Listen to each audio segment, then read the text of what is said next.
I'm Alex Gregurich. I'm from Evansville, Indiana.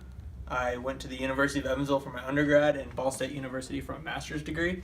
And before working at Bradley University, I actually worked at the University of Evansville. Well, Alex is our sixth man. He's the one who gets our girls ready all preseason, gets them stronger throughout the year. He keeps them from getting hurt. So he's our sixth man. He's the one who pushes our girls every day to get better and stronger and helps us on the court. Here we go.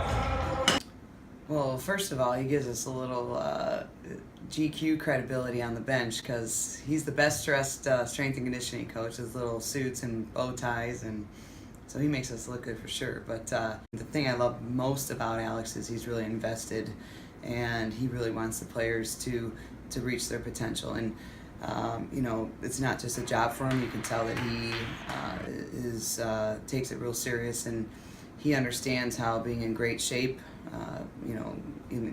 cardiovascular wise, and also strength, how that can lead to more wins. So the progression of our workouts, especially since whenever I first started working here, is the preseason. Whenever we first started working together, the intensity and the volume was extremely high. So we were in here, we were working hard, we were doing a lot of lifts, we were doing a lot of repetition and sets. And then as we've moved more into the preseason and more into the season, all of that has dropped down quite a bit. The intensity stayed up a little bit because, in my opinion, especially now that we're getting closer to the end of the season, we got to make sure that our strength levels are not only just as good as they were, or maybe just a little bit better, so that way we can finish as strong as possible.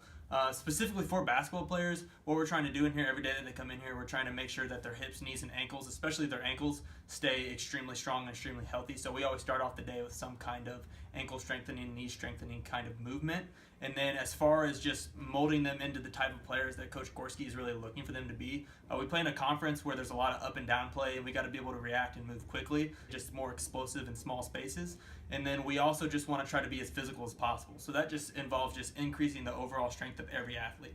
Especially when we're getting out on the court, their conditioning levels have stayed very high throughout the season.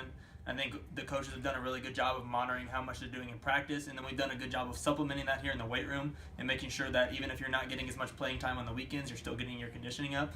So I think especially when girls come off the court and they've been playing for a while, they're not near as winded as they were at the beginning of the season. They're becoming better movers, they're becoming more flexible, they're becoming more mobile in the weight room, and that's really helping itself out on the court. You can really tell whenever the girls are moving around, sometimes they move better than some of the other teams out there. So I think as long as the girls are coming in and working hard, then they're always going to keep pushing forward.